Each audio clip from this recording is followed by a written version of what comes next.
The following production is part of the Play Some Video Games podcast network.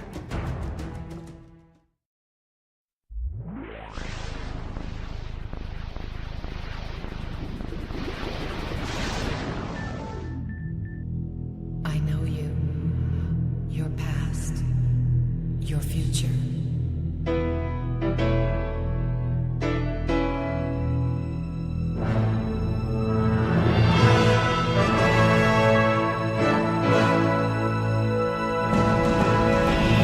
Ladies and gentlemen, welcome to the state of the Xbox Empire. I am back once again as your host for this evening, joined by our Mr. Coach Hulk. Coach, how are you this evening? Good, brother. Yourself?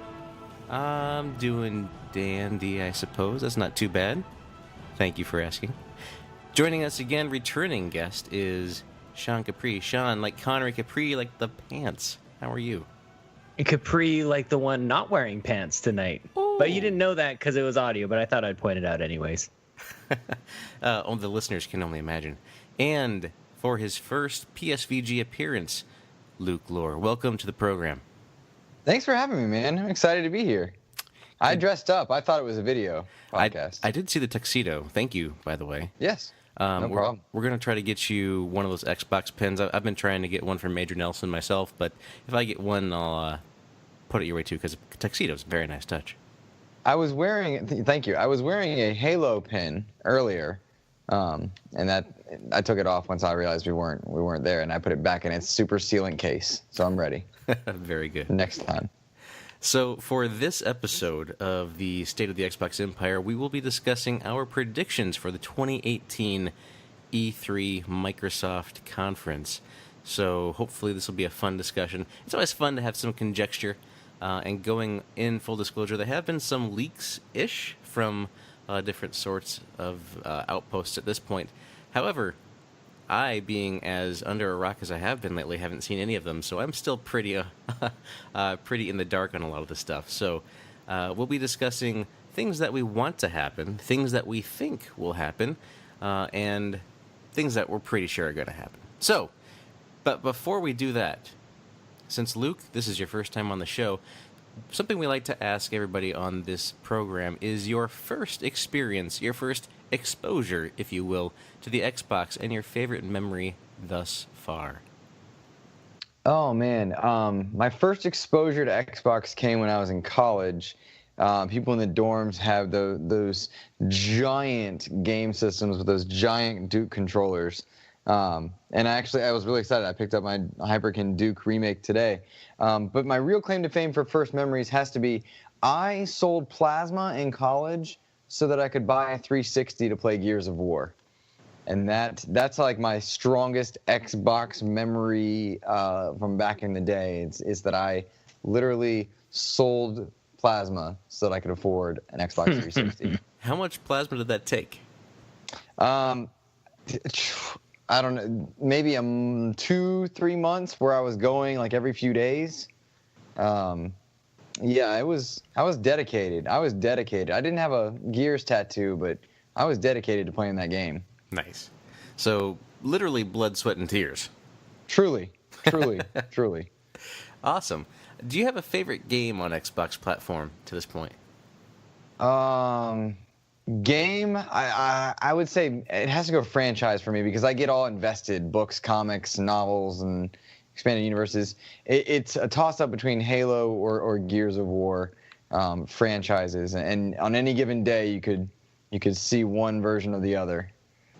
So I don't know which game. You know how we have favorite movies or games and we just rotate through them depending on our mood. That's where I go. Okay. So when you're talking about the external, like the expanded universe for Gears, I know there's a lot out there for Halo. There's novels, there's graphic novels, there's the TV shows. There's not a ton for Gears, though, right? There were 5 novels written by a very good science fiction author named Karen Traviss, and they were fantastic. And then there are several comic series. One of them was written by Josh Ortega, who's fairly big in the comic community. He actually helped pen Gears of War 2, and then Karen Traviss, because she was doing novels, helped pen Gears of War 3.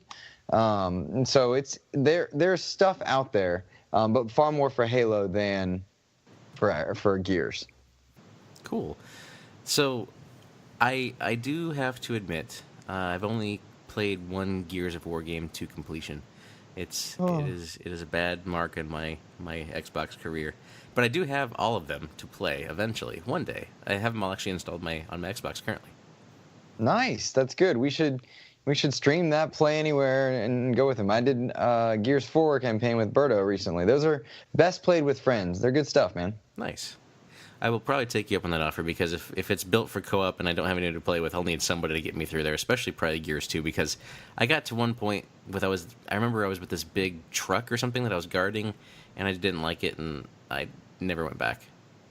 Yeah, and I think 2 was recently enhanced for X as well. They've all been given the free master treatment, so it's one of the nice things about Xbox, and they're treating their franchises and third parties quite well with free masters. Oh, exactly. I love it. All right, gentlemen, it is time to predict E3. Luke, thank you for sharing your Xbox experience with us. Mm-hmm. So let's go with 2 things that we think will happen. So let's start with that, and I'll kick things off here with what I think will happen. This is kind of a lock type thing. So it's been a couple years now since we had the game of the generation, Forza Horizon 3, that has been released. It's gotten some fantastic expansions. We got the Hot Wheels expansion out of nowhere. We got Blizzard Mountain, which was great, and as well as tons of cars that were along the way too. But it's time, I believe, for a successor of the greatness that is Forza Horizon 3, and for me, I think it's time for a Forza Horizon 4, which will feature out of the box, more cars obviously than Horizon 3 did, and I think double or triple the size map that we had from Forza Horizon 3. So we're going to need to go to Russia in this one. That's my lock. What do you guys think? Sean, what you got? Yeah, I think it's definitely going to happen. I kind of hope that it's actually based in Canada. But yeah, man, I think in addition to that, what also is a lock is that we'll just see a car on stage. I agree. It's usually likely that we see the cars on stage, right? Okay. Or truck. Yeah, or a truck. You're going to see a vehicle. That's how you know we're talking about a driving game. Otherwise, you have no idea. Exactly. Yeah, I think with Forza Horizon, I would be willing to guess you definitely see Forza Horizon. And then with the success of Blizzard Mountain and Hot Wheels, they announced, all right, Forza Horizon 4, wherever it is, it's coming here. And then they tease for future some sort of whatever the map pack equivalent or the expansion equivalent that Hot Wheels was, they tease it with some sort of surprising integration for later on that's not part of the main game staple, but that if you've got Game Pass and you're playing it and you bought Forza Horizon, you expand into whatever it is. So whether it's a Hot Wheels 2 or something else, they tease that for future. But that I want Forza PUBG Horizon vehicles. Ooh, yeah. I'd like to see the crossover the other way. I want to see Forza vehicles in PUBG. That would actually make that game crazy. If you had, imagine a car lineup, it's just like 100 cars you find the garage, or you spend half the time looking for the farms in the middle of nowhere. The barns or whatever with the old antique cars hidden inside. You get a great Imagine car and then you PUBG get working. ran over. Yeah, exactly. All right, so that's my lock. Luke, what's yours? My lock is that we hear something about their services. Services and peripherals are a lock no matter what. You're going to hear some sort of expansion of Game Pass or expansion of games with gold or something going on with Play Anywhere. You're going to hear about their services because that is their exclusive thing that everyone's got right now. Mm-hmm. So you're thinking they expand Game Pass or something along those lines, like massively? Yeah. And if I had to guess of those, I think Play Anywhere is due for a major integration, like some major announcement. The idea that Destiny 2 is Play Anywhere or something like that, because Play Anywhere has shown through Gears of War 4 and Forza Horizon 3 and Halo Wars 2 that crossplay with PC is totally doable. And so I think they'll announce a slew of new Play Anywhere games, and I think Master Chief Collection is going to be mentioned in that conversation of Play Anywhere. Well, they did announce Master Chief Collection was getting that 4K Xbox One X enhancements as well as soon. Maybe that's coming along these times too. I think it would be irresponsible for them not to follow up on their statements while they have the spotlight of the press and while they have the attention of the common consumer, not the hardcore only. It would be a good idea to get Master Chief Collection, give us some good news there, and talk about what they're doing for fans of Halo. Cool. Sound good. Mr. Capri, could you pull over and give us your lock? I don't know which one to start with. I think this is sort of venturing into not necessarily. I think Luke actually is the example of like the pure example of a lock. That absolutely is going to happen. This one is, I think, likely just given a lot of fan outcry. But other than that, there's not really a whole lot of precedent for something like this. But I think we're going to get a Perfect Dark reboot. Ooh. I think that there's been a lot of, I think, just chatter about it. So for me, it seems like we've made up in our minds outside of if we ran Xbox, then we would probably want something to revisit this series. And so I think that on my list of things that I think will happen, this is about as close to a lock. Maybe the other one's a little boring. That's why I left it out for now. We'll see if somebody else says it first. But I would like to see this, actually. I think it would be cool to have this brought back and maybe done right. I'm not even a huge Perfect Dark fan, to be honest with you. Like, I'm not exactly clamoring for it, but just with the way I love what has happened with Tomb Raider, I would love to see something similar happen with Perfect Dark. Just a total reimagining of it, but obviously locked in on a franchise that is familiar for a lot of people. I think that would be really cool to see, man. Do you want Rare to do it? Well, yeah, they could probably just like give up everything they're doing on Sea of Thieves because that clearly isn't working. So yeah, they should. I don't. It's a weird thing because I don't really understand how the licensing works with all of that. Like, where does Microsoft just by owning Rare own that and then can sort of pawn it off to somebody else to work on, perhaps? But yeah, obviously this would have to be something done outside of Rare. I think they've got all hands on deck for Sea of Thieves. Boo. Welcome. I'm here all night. They need to bail them out? Is that what you're saying?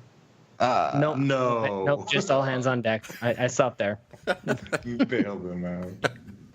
All right. Mr. Mo, what is your first lock? My first lock is we are going to get flooded. Get it? Flooded? See, I was continuing the pun. Oh, I see what you're doing. Oh, that's good. Man, riots. I think we are again going to get flooded with more back and pack games, and I think it's going to be the biggest flood we've seen so far. Like, we're talking, I want to say over 20 games we announced at E3. This one's coming, and this one's coming, and they're going to be a bunch of those titles we've been waiting on, because that right there goes, hey, we have 20 games that you can go back and play right now that you can't do on other consoles. So, well, they did that most recent Inside Xbox that had was it 18 or close to 20 original Xbox back and pack games? Are you talking just 360 back and pack, or are you talking just in total?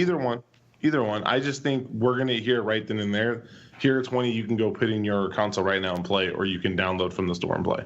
Is there anything specifically that you're looking for to join the back and pack list? There is, but it's never gonna come. So, Def Jam Fight for New York. That would be number 2. Number 1 would be NCAA football 2014. Nice.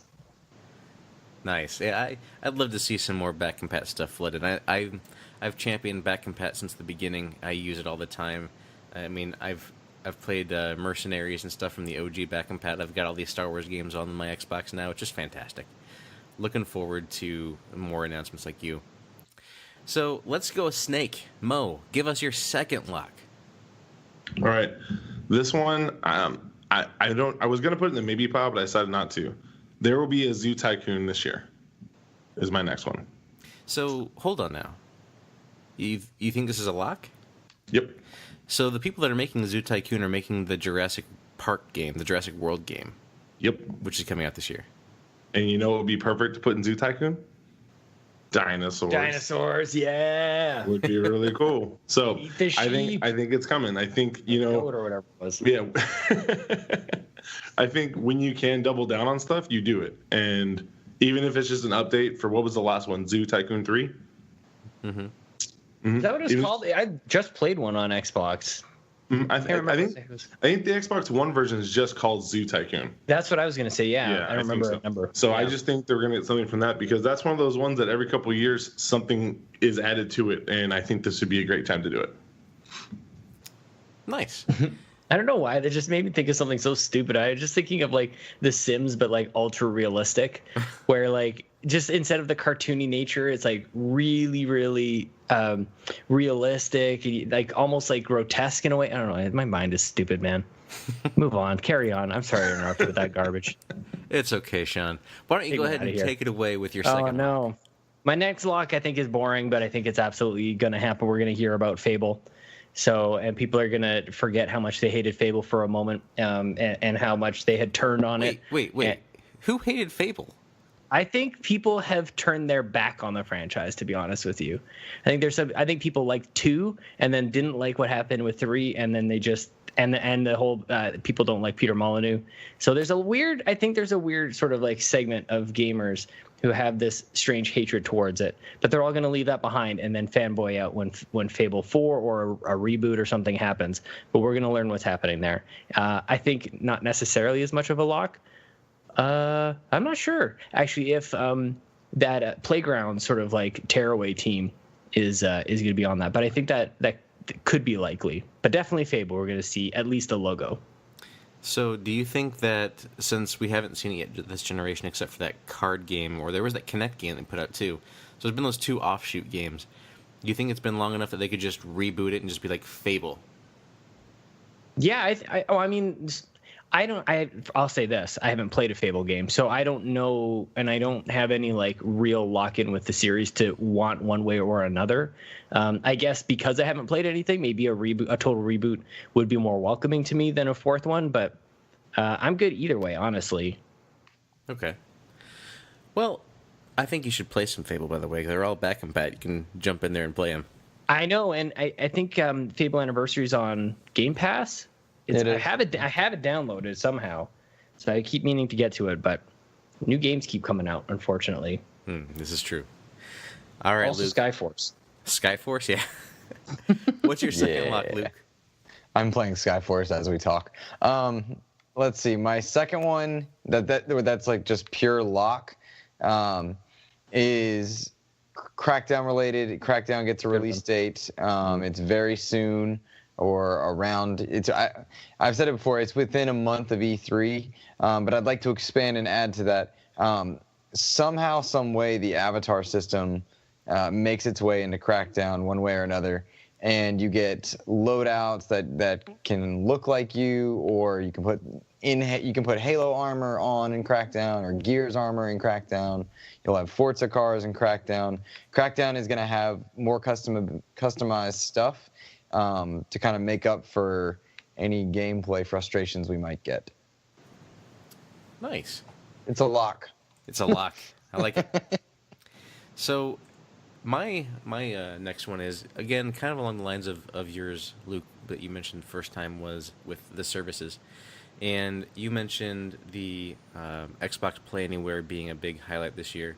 And that was introduced, I think it was 2 years ago now. And then last year, I think it was, that they introduced the Game Pass. So I'm not quite sure what exactly it will be yet, but I feel in my heart that they're going to be introducing some sort of new subscription system again this year that is akin to Game Pass or EA access that's exclusive to the console. I don't know whether that's going to be some sort of remote play outside of your house, where they can actually allow you to connect to your Xbox and play pretty solidly from a Windows 10 computer platform from somewhere else, because we know you can do that within your house. But I feel like they're gonna lean in a little bit more to that desire that people still have. The Switch has been pretty big with playing wherever you want to go. You play on the go with the tablet mode, or you can take it and dock it and play. Xbox has the ability with Windows to really leverage that, and they have the Azure platform and all the cloud computing behind their back too. It'd be great if they had something that they could offer that would be like, hey, you want to play on the go, you have a laptop, congratulations, plug in a controller, and wherever you're at, we can connect you up either to your game account, or we know that you own this game digitally, so play it from our servers, it'll render on our end, but you'll have the view on yours to be able to play a decent looking game. I think you are making dead on, because when we look at like Windows and Microsoft as a company right now, the Azure platform, Office, and Xbox are their only things that are doing well. Skype and I'm brain blanking, but Skype and a few of their other services that like Terry Myers and the Microsoft, the Windows Store and stuff like that, just like absolutely brutalized before Phil Spencer was able to take back and be on the board and whatnot. The Azure cloud system is so powerful. There is possibility that that gets used in the Xbox realm, just not the way that we thought it would with power of the cloud and any of that, but it does get used in some sort of remote play. That's kind of a neat possibility and thought process. I like that. Hopefully they do something, right? Because we want to see some sort of innovation, and this keeps them in that game where they can play in the mobile space as well without actually having to make any hardware investments. Yeah, that is true. And given how powerful phones are, and that, I mean, if phones can run PUBG and Fortnite, there's no reason to think that you couldn't get achievements from a mobile device or stream from your Xbox or whatnot. Speaking of achievements, speaking on achievements on mobile devices, I think Mo's probably getting some right now, aren't you, buddy? I am. I'm using my Microsoft Game Boy. Thank you very much. Luke, if you didn't know, he has a Windows phone that he just has solely for achievements. He doesn't use it for a phone. It's just his Xbox Game Boy. Huh. That's awesome. That's awesome. I'll give you 1,000 Windows cool points for that, and you can use those in the Windows Store. that actually gives me enough to get the shirt I wanted. So nice. There you go. Can't wait. I started using Bing for Bing rewards, and I'm getting free Game Pass now, and it's embarrassing that I use Bing. I do the same thing, actually. Yeah. That's awesome. All right, so those were our locks. Now let's go for the things that we want to see, the things that are a bit of a reach, but they're still within the realm of possibility. So, Luke, lead us off. What do you wish? What do I wish? Goodness, that's a long list when it comes to Xbox.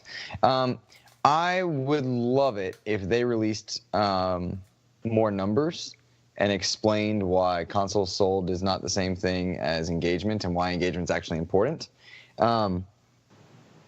That's not really answering your question, I suppose.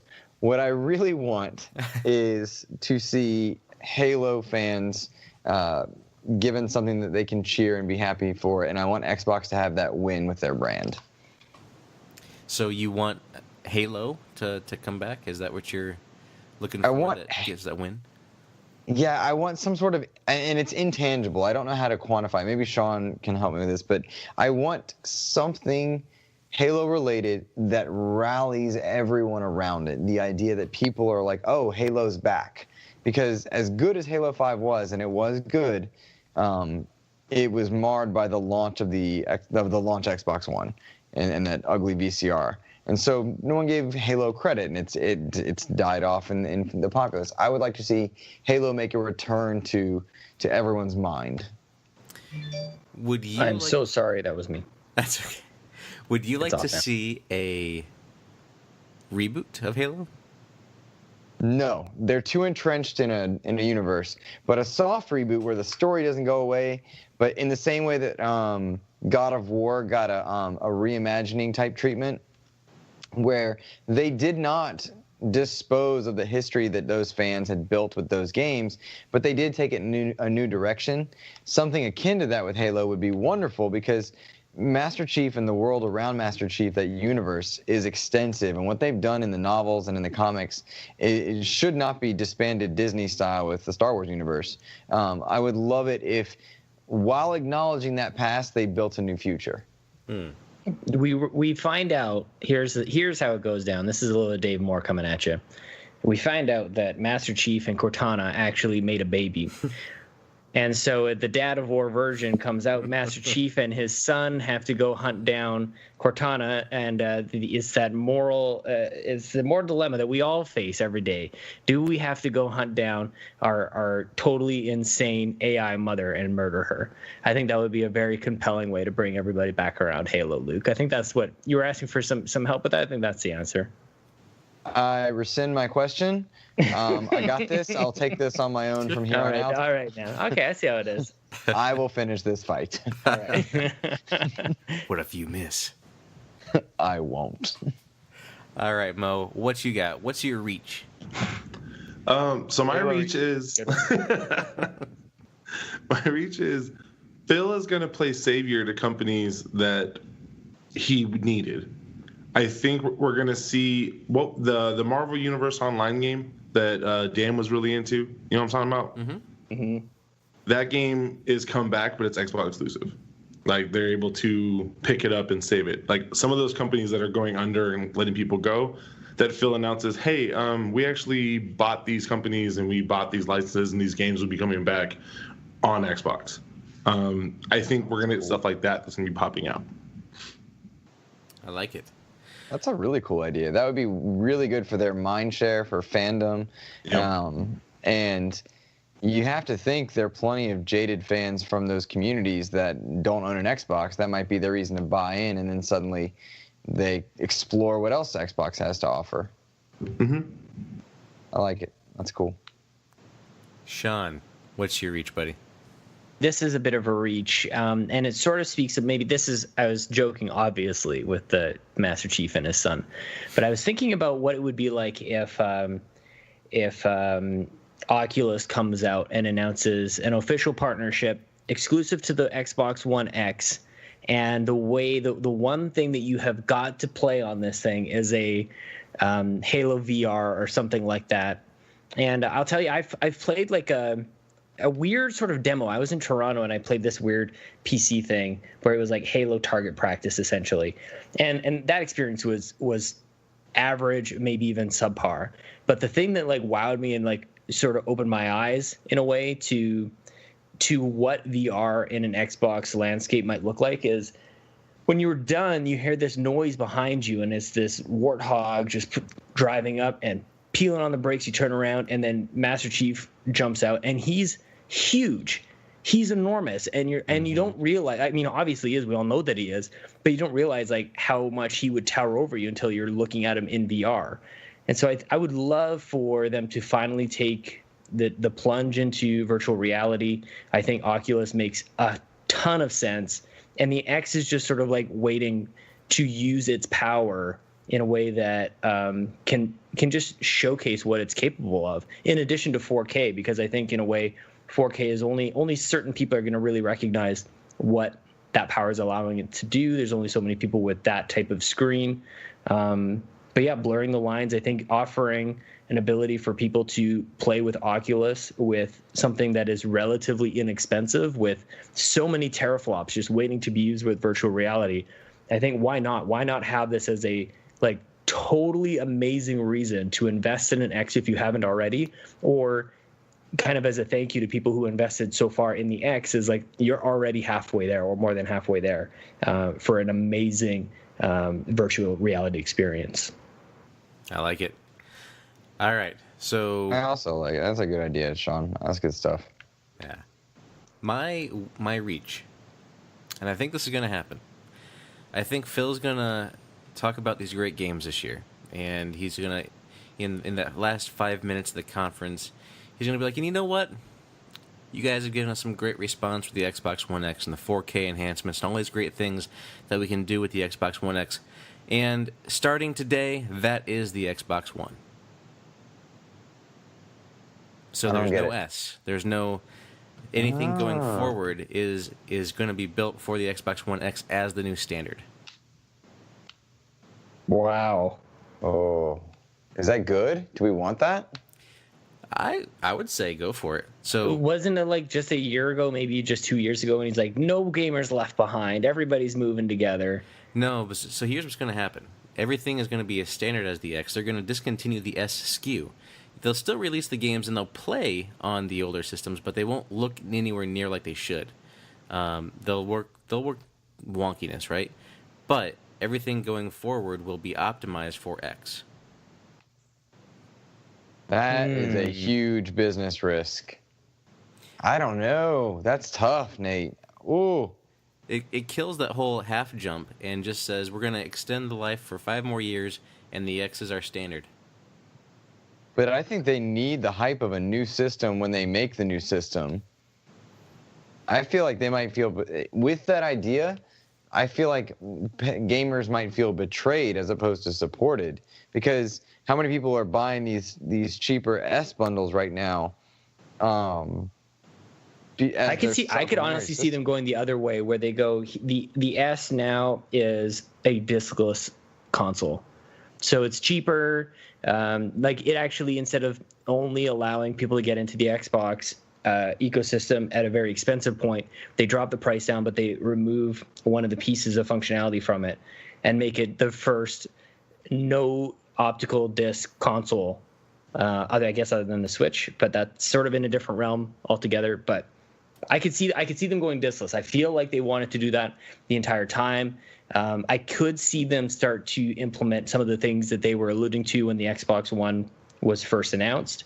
And but yeah, man, I'm not sure this is exactly what they would do, but I do feel like something is on the horizon for some sort of hardware change. I think they're going to keep that up, because it's been a couple of years now in a row of something new hardware based coming out for the Xbox ecosystem. What if it's aesthetic, like hardware aesthetic? Like, think Design Lab, but for your console. Is that? Well, that's my other wishful thinking. But is that within the vein of what you're talking about, or are you talking about something like full on, like insides, like like the internal structure of the system is getting improved? Is that what you mean, or do you mean more like aesthetic structure? Me? Yeah. Yeah, no, I think really just taking out, to make it cheaper, just take out the optical drive, and just make it like another slim. Like, if the S was the slim version, then maybe they have one more step to go.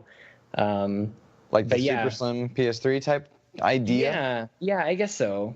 Okay, interesting. But I think just making it more, I think they will always have to compete on price. I think they've been losing that battle from the start. I think they continue to lose it with the X versus the Pro, even though the differences are clear. The price tags are also clear, and that requires a little bit of education for some people. So yeah, I think that they've got to keep price in mind, and I will get to that as well later. Little tease. My second reach, something that I've wanted to do for a while, and now that they have, this is again touching on services, they have Xbox Live, they have the games with gold that's with that, and they have the Game Pass and all that good stuff.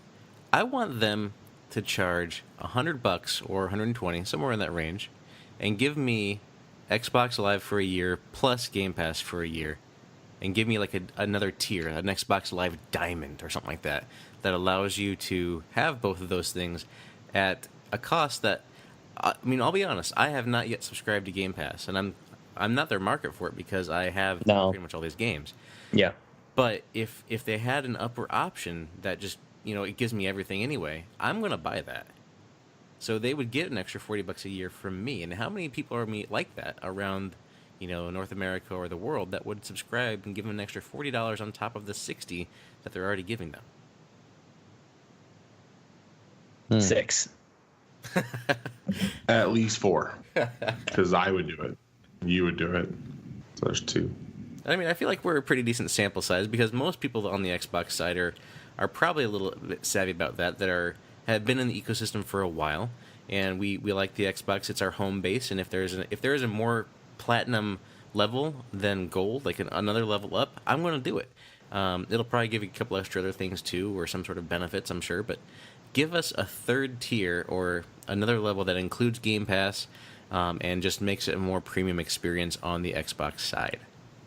Is the E3 stage where you do that, or do you do that at like I guess they already had FanFest. The reason I ask is, I am that.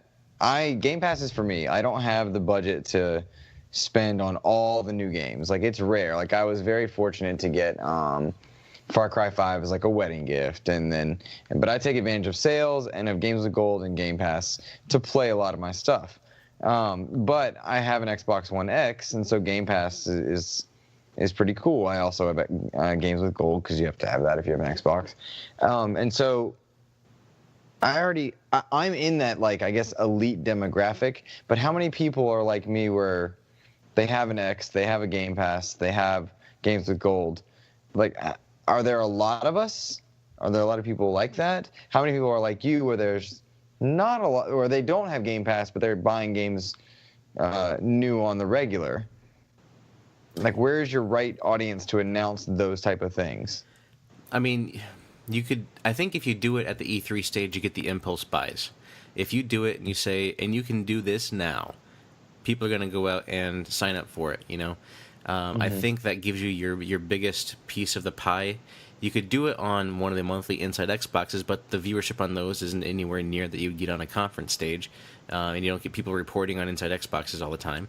So I think that if you're going to do something like that, because it's basically launching a new service again, I would do it at E3. Gamescom doesn't make sense to me because you want to focus on your North American demographic, I think, for this. And if you do that, E3 is your best shot. You're not wrong. I like it. All right, Sean, what's your other reach? Well, I sort of touched on it for a brief second, but I think they're going to expand upon customizing your stuff. So we can all make our own controllers, and I think they look amazing. I think they're going to extend that in one of perhaps two ways.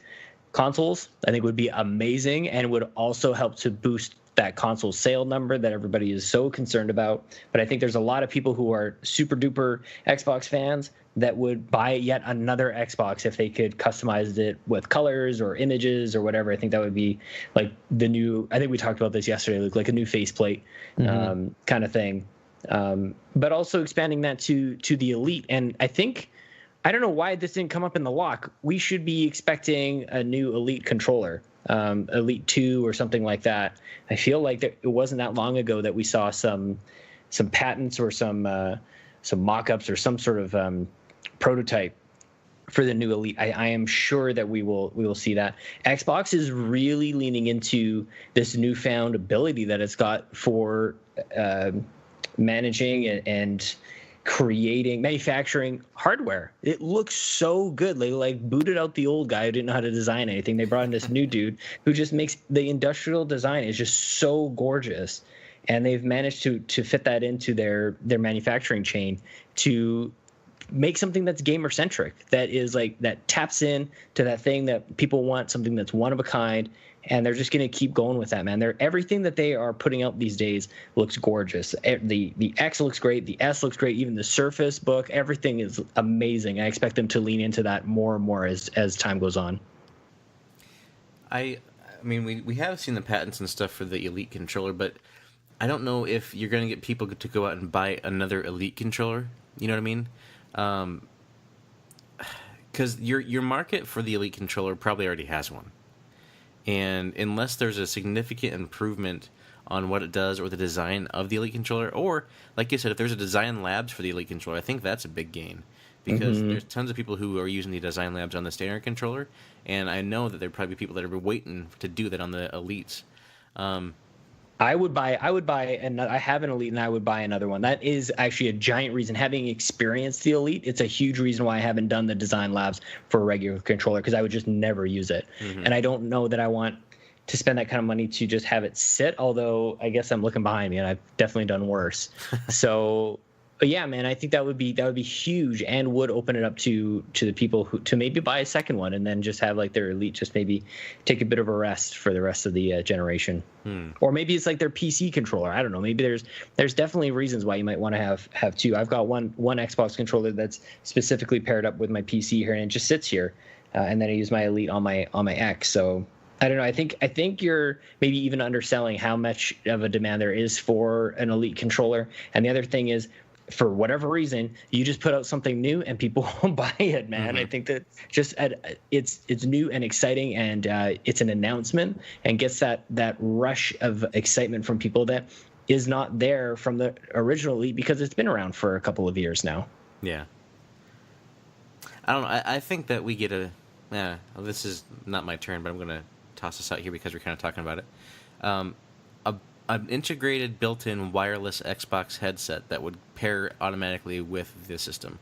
That doesn't need any other dongles or anything else. That just works well with the Elite headset. That seems more good one. That seems something more along the lines of a peripheral that I would get excited about at least.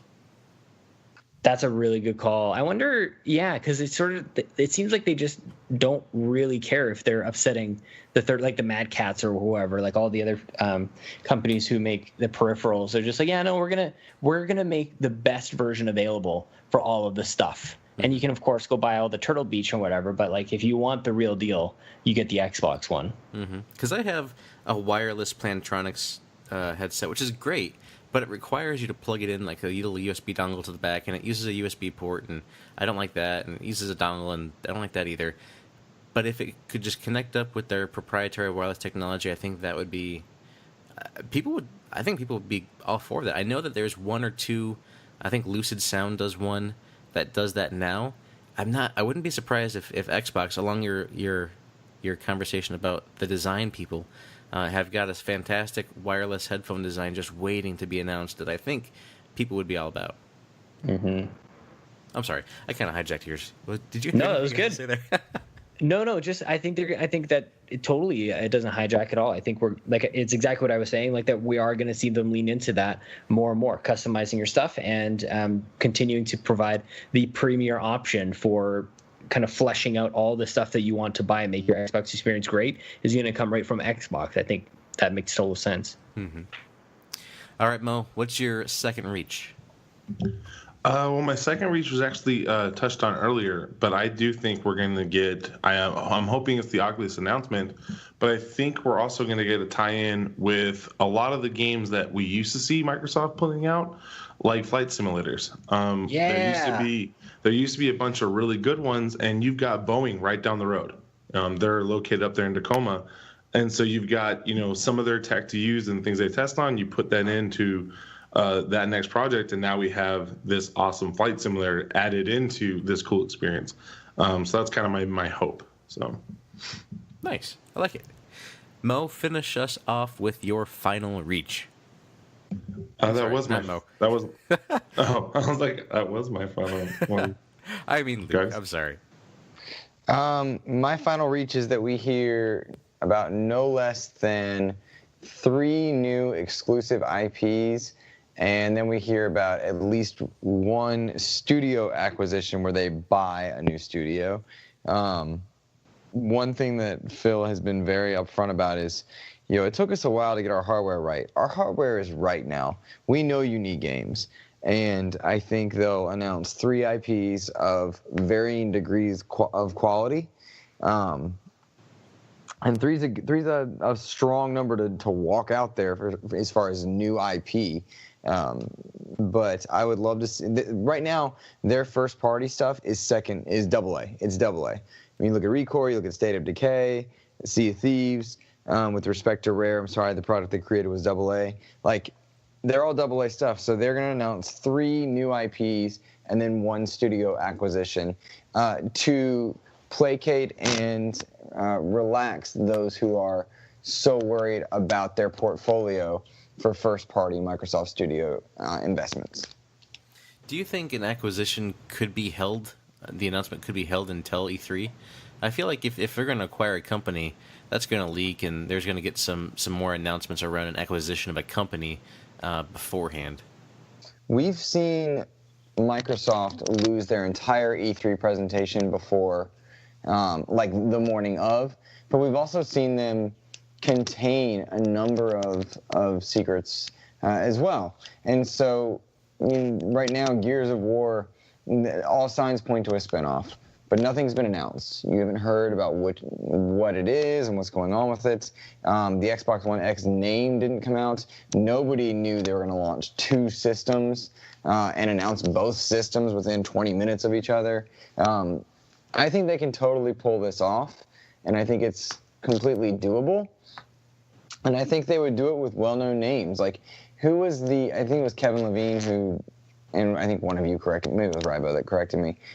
Kevin Levine ditched his studio to go make smaller projects because he wasn't happy where he was. And then to think that he was at an indie studio, and then Microsoft's like, hey, we need this, you need funding, we'll give you full autonomy, you can have your brand for a while, but make it for us. Very Kojima Sony-esque in terms of like the way they make the deal. Maybe the quality, maybe the name isn't there, but the idea that they announce it would be nice to see, and that's why it's a reach for me. Despite all the other silly predictions I threw, it would be a stretch that they keep it a secret, but a studio acquisition plus 3 new IPs, that's a lot to ask for, but what a perfect scenario for them if they're able to pull it off. I definitely think that would lead to some great things in the future if they're able to announce it. Like you said, a studio is a pretty big deal, and then 3 new IPs, that'd be pretty major. Yeah, that's a lot, and I get that that's a lot. That's why it's my reach. Nice. So we have one more, even longer reach that you would need a pole to actually kind of grab it. You know, it's one of those things way far up on the roof, and you just need to kind of get a boost to get up there. The dreams. What do we want to happen? But it's probably not gonna. This is, if we ran Xbox, our crazy idea, our business plan, that we would have to go to Satya and be like, look, dude, I need to do this, and here's my reasons why. If you could do anything, what were your 2 things? So, to kick us off, Sean, if you ran Xbox... No, don't start with me. Okay, let's go. The way you just pitched that is like got my brain working way more than what I've got here, so maybe I'll just shit this out and then you come back to me. I'll come up with something better. So this one, I guess I'll just do it now. I think it would be this is not as exciting. I'm totally just downplaying this. I would like to see the One X be in more homes. I think I'd like to see more people access it, and for it to be the go-to system rather than the S. I think it's incredible. More people need to have it. I would like to see a $100 price drop to try and get it. I can't remember if the Pro has recently done that. I feel like they are poised to drop their price for $300. My Pro. Oh, okay. So $299, and then the because I always have to do the conversion. Yeah, so it was $300 on a sale from Target. Yeah, and the X starts at $499. So I'd like to, bring it down to at least $399, which I'm pretty sure is what they announced the Pro at. So I'd like it to be a $100 price drop, and here's the reach part is because. This is less than a year since the system launched. I want to see like a Nintendo-esque ambassador program, some sort of like cool reward of exclusive games or something like that, or a batch of games, or maybe it's money or something, some credit or something like that to the people who bought their X. I think would be bonkers. I don't know how that would work at all. I don't know how they track that it's yours. But some sort of like price match or price drop would be kind of a big deal. Mm-hmm. I think that's a good point. I mean, price drops are always kind of expected when there's no hardware on the horizon, or even if there is, the older stuff is usually typically expected to fall a little bit. So, touching on what your point was there with the Pro, I fully anticipate that to be at least a $50 price drop, maybe one of those sale type things on the Pro side. So I think you're going to get something similar on the Xbox side as well, if they want to stay competitive. Maybe it comes with an Elite controller. And that would make sense to me, right? I mean, I always thought that the X should have come with the Elite controller just to make it that sweeter deal. Mm-hmm. Their margins for profit on those consoles, whether it's the S or X, are so low. They're razor thin. And to be clear, I'm stealing this from Jez Corden. He was mentioning that on the Xbox 2 podcast. But he was pointing out that with these console sales, it doesn't, like, the idea that console sales matter for a number of metrics in terms of mind share with your gamer communities, but the actual profit that comes from a console sold is very small, and that's why Microsoft has been okay with the engagement numbers.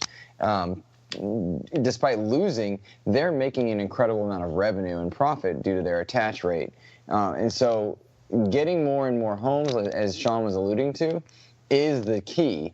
A price drop would do that because it is subscription services. It is units sold in those flash sales or those weekly sales that they do. They don't do flash sales, but they do weekly sales quite often and publisher sales quite often. It's that location that they're making their money. It's not on console sales. It never was. So a price drop there, anywhere that they can cut that cost is good for them because it puts it in more homes where they can buy into the community and the ecosystem.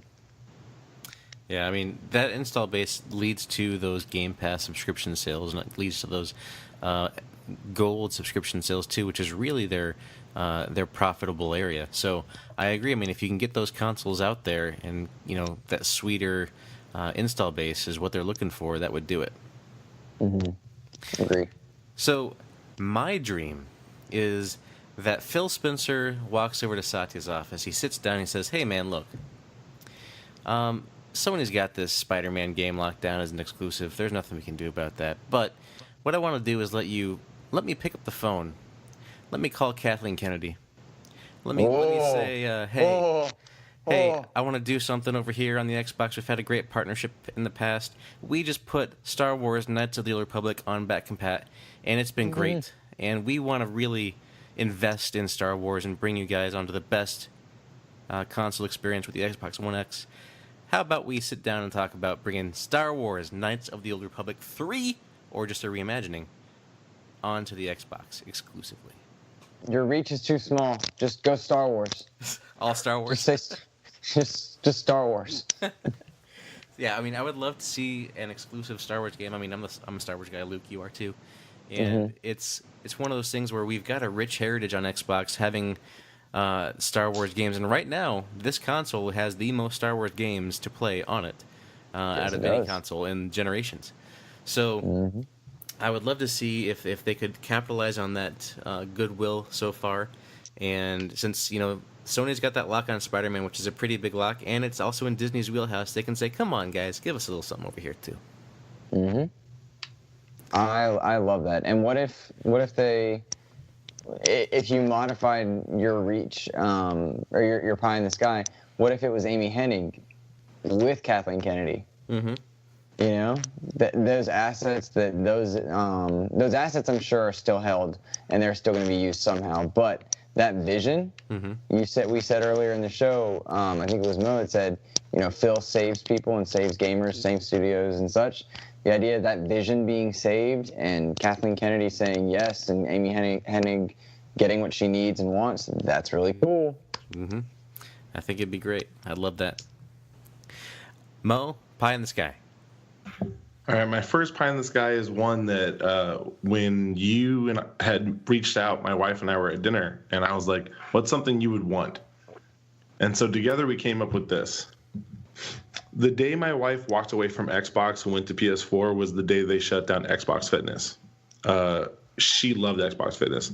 We spent, I want to say, at least $200 on videos for Xbox Fitness. And so I would love for Xbox Fitness to be brought back. However, instead of using the Kinect, it uses a phone app or what's the watch? Like Fitbit? Yeah. It's got some kind of connectability to those apps that tracks your workouts while you're doing the videos. That would be my big reach, that would be awesome. So I like that. I feel like they'd probably make their own fitness thing. You know what I mean?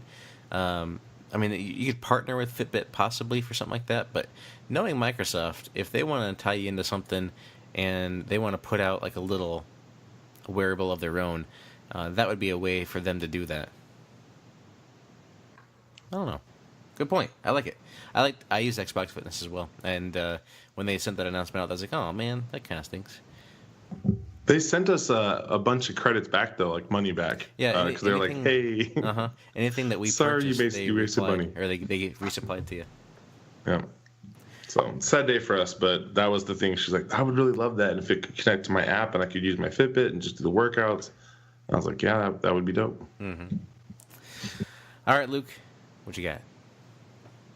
Oh man, I feel like I've said so many of them because I've been rather extraneous with them. To make Lohr happy, you need Star Wars. You guys have all said such things, and now I'm reaching even further because you guys have said such stuff that I truly want is just pure gamer respect. The Xbox has been so good in the Phil Spencer era about respecting the gamer. And so if they were to announce the Gears spinoff, Halo 6, and then we said the other night, Mitch Power said, Halo 6 beta is this holiday or is in this Q4 time, and Halo 6 is Q2 next year. Gears of War, whatever, is Q1 2019 or Q4 2018. But releasing their mainstay titles and then bringing those big IP,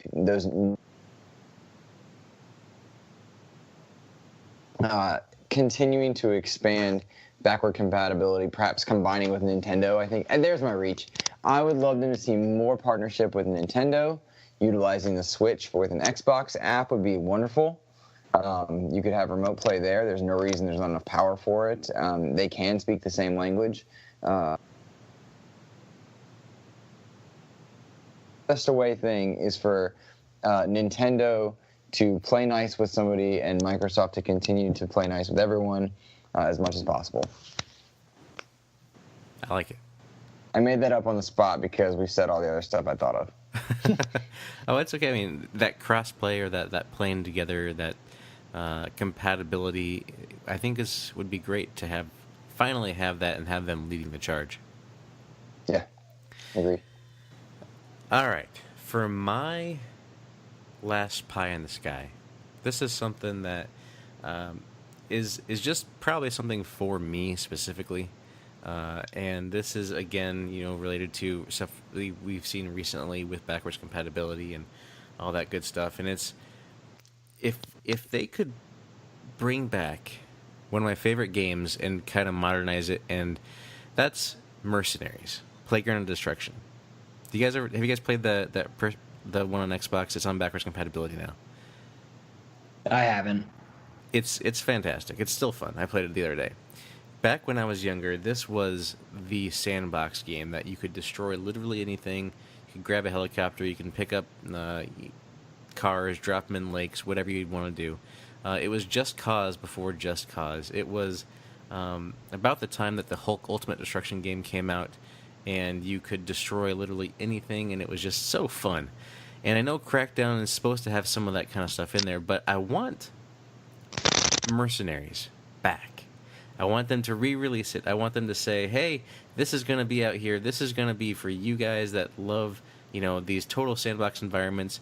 It's customizable. It has the graphics that are, comparable to like GTA 5 or something like that, where people go into GTA right now and they spend hours modding and customizing, and they have all that stuff within this environment. And they have that available, and people are all about it because you can create crazy tracks, you can create all these types of scenarios, you can just do whatever and make it like an MMO type game where you have as many people as you want in this land, just destroying all kinds of stuff. I think it would be fun. I know that's a pie in the sky just for me. It's hyper focused on what I want, but I love Mercenaries. You guys, you have no, how much I love Star Wars? This is just slightly under Star Wars for me. This game was just so much fun and so formative for my youth and for my original Xbox days. It was in there forever. And of course I had to buy it and install it right when I had it here. Even though I had the physical copy already, I bought it again just to have that support to this title. Just to signal and see, look, people are still interested. But yeah, that'd be for me. Again, hyper-focused. Doesn't really care about many other people around there, but that's just for me. What would make Nathan happy? What if Crackdown 3 had a Mercenaries tie-in, similar to how Forza and Hot Wheels did, or you saw connections where how Fortnite partnered with Marvel to get Thanos in there. If you saw something like that with a Microsoft property like Crackdown where it was easy to do, would that be enough for you? I think so, actually. If they did something like that and it evoked that feel and that nostalgia factor for me, I'd be super happy with that, because that would just it lives on in a way. You know what I mean? Mm-hmm. I just could see them building infrastructures through some of their platforms and then bringing other other franchises into it, kind of like how Dead by Daylight brings in all the horror movie characters in, or something like that. I think that's becoming a trend kind of in our gaming culture, to see those kind of like team ups, and Mercenaries, Crackdown lend themselves quite well to one another. You know, if you had a story like Sam Fisher in Ghost Recon, if you had a Mercenaries campaign within Crackdown 3 or something like that, and this is very pie in the sky, but the idea seems kind of cool. And I guess you just kind of got my wheels turning in that. I would love to see something akin to that. I mean, like you saying that, brings up in Assassin's Creed Origins, there was the crossover with Final Fantasy 15, and in Final Fantasy 15 there was the Assassin's Festival, and like you mentioned with the other games, like in Ghost Recon, there's a Predator mission, there's the Sam Fisher stuff, there's great tie-ins there, and I think, I mean, if we had something like that with Mercenaries, that would make me happy, and I would enjoy that immensely for sure. That's cool. I know I derailed it a bit, but games are cool. Oh yeah, I mean, games. I love it when you have crossover type opportunities like that. It just makes things more fun. Sean, take us home. What is your final pie in the sky?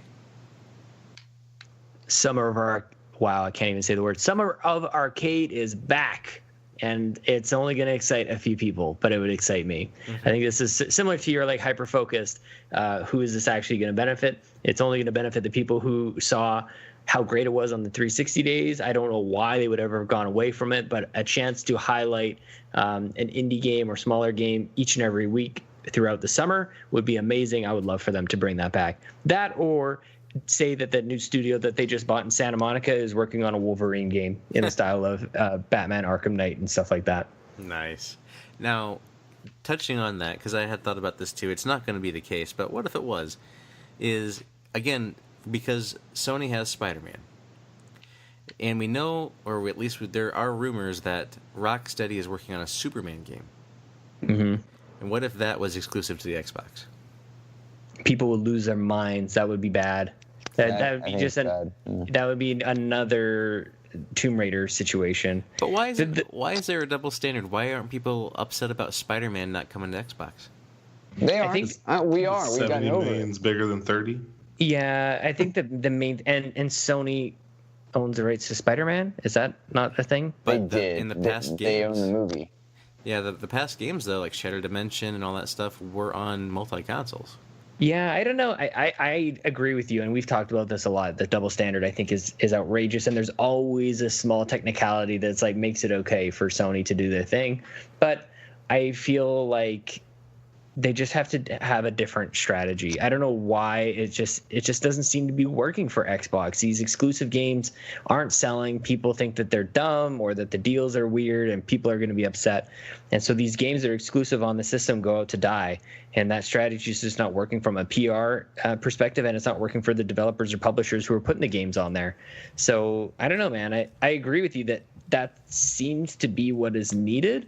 But for some reason, it's just like it's just such a tough situation for Xbox. This generation has just been very tough from the start, where even with great moves, it doesn't seem like they can really do anything right in the eyes of the gamer. So they just have to tread very carefully. I guess here's the other pie in the sky thing. They try to somehow like rush the next generation. Like maybe there's another X, maybe it's X2 or something like that. Like try to peel away from PS5 as we start to get more entrenched in this iterative approach. Maybe even a modular Xbox, we could start going towards that, where you can replace the parts and things like that, or upgrade the different parts.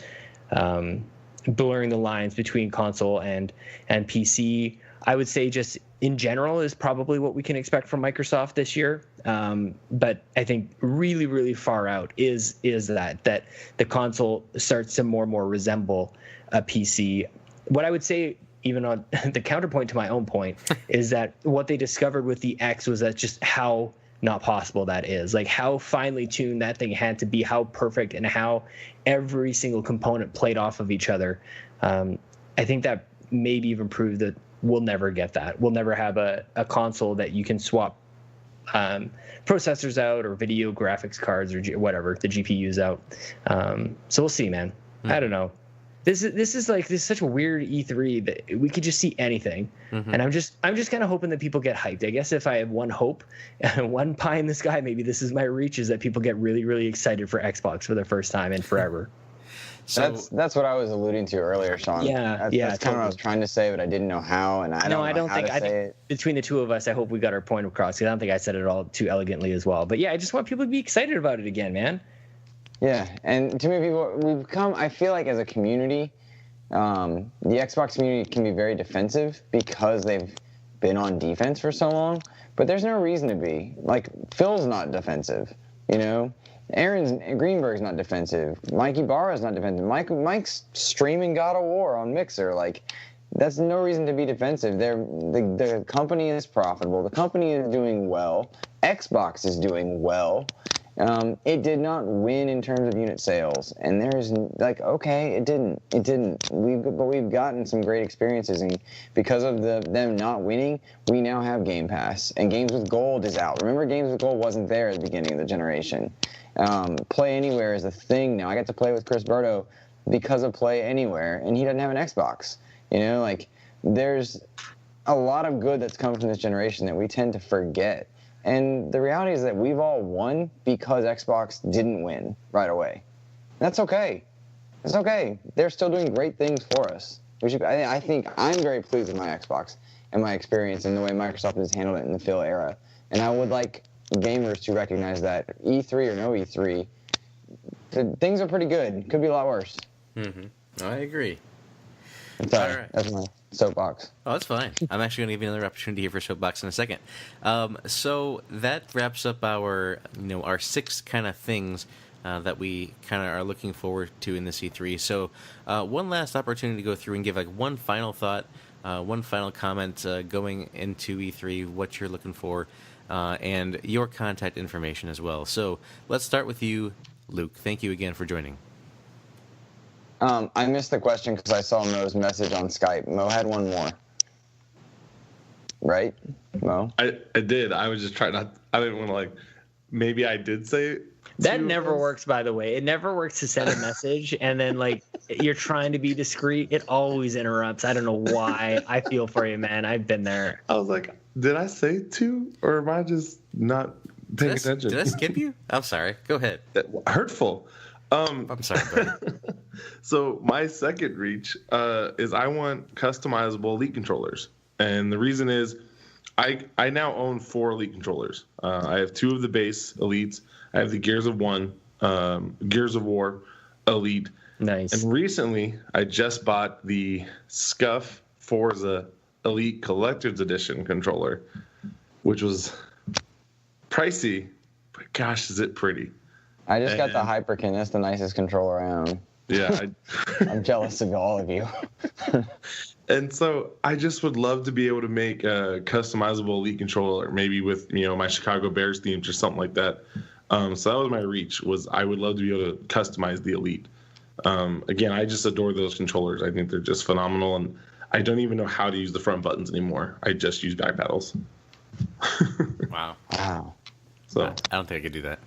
I'm with you, man. I never use the A button ever. Yep. A? So You always never the use back that? button. Wow. Sorry? You never use the A button, you said? Yeah, I never use the A button, and I only have the 2 paddles. I can't do the 4. It's too many. I accidentally hit those things back there. But I've got one automatically and always connected to the A button, and the other one is linked to my left thumbstick because I don't like pressing that to sprint in my shooters, and I don't like pressing jump with the A. So now I've even gotten to the point where I'm going through menus with the paddles. It changes everything, dude. It's awesome. Wow. Yeah. Nice. Okay. Sorry, Mo. But now, Luke, your final thoughts and where people can get a hold of you. My final thoughts is everything you guys just said about the controllers, that's going to be on the Xbox 2.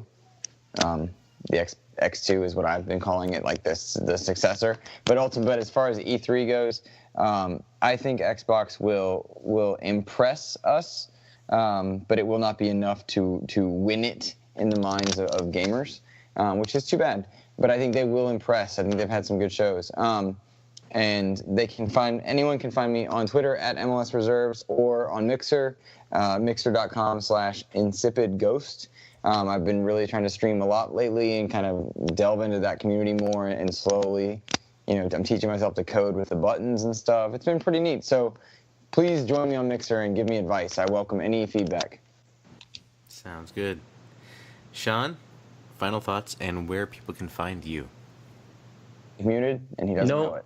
I can't hear him talking, but I'm going to assume he's asking me final thoughts and where to find me. On Twitter, I'm at Sean Capri, and you can hear me on the Xbox Drive, on iTunes, and I actually can't wait to listen to and watch Xbox Inside on May 17th and find out maybe some of these things that we've been talking about. Maybe it'll be sort of like a pre-E3 type of episode.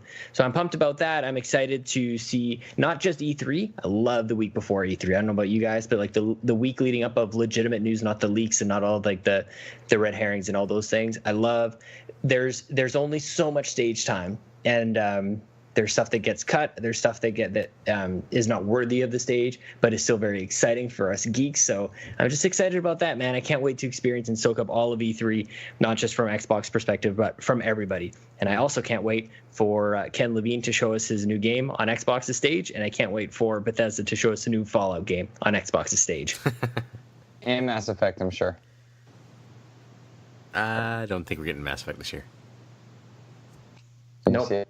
We'll Anthem, and then we'll get Dragon Age. Dragon Age, a little sneak peek of Dragon Age would be sweet too. But If Anthem doesn't have an Iron Man crossover, they've lost it.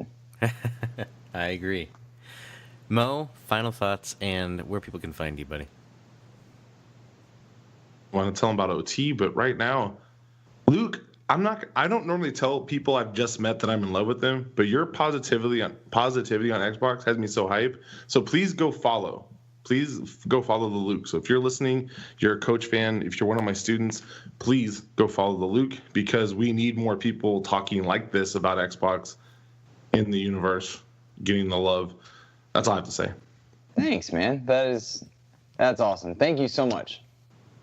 Look at that. We're bringing people together. The Empire is flourishing. I've been so negative on so many things lately, and I was like, I'm letting the world bring me into my pessimistic viewpoints, I guess. And I was like, I need more Luke thoughts. yeah, he does that. Thank you, Luke. Thanks, man. Thank you. No, that's warm fuzzy. That's a feel good, man. Thank you. And my final thoughts are I am looking forward to the conference. I'm hoping that it is, last time it was the longest in E3 history, which for them it was fine by me. I just want to see stuff that is Xbox worthy. I don't want to see a lot of these things that are going to be in multiple consoles and they just paid their fee to get on Microsoft stage. I don't like that. I want to see stuff that's really going to excite people about Xbox on their stage. I want people to really enjoy the conference. I'm looking forward to watching, all of the different vendors and Squares and Ubisofts and even Sony's and Nintendo's. I'm looking forward to watching them all. It's a great week of news. It's a great week of excitement for us gamers. And so just, if you're a gamer, enjoy your console of choice. If you are, an Xbox or a Sony or a Nintendo boy, it's okay. Just enjoy what you have and what you love. And you can find me at Voiced by Nathan on Twitter, and this show is at PSVG Xbox Empire. And you can find the rest of the stuff at PSVG for the main site and psvg.blog. That'll do it for this episode. This has been the state of the Xbox Empire.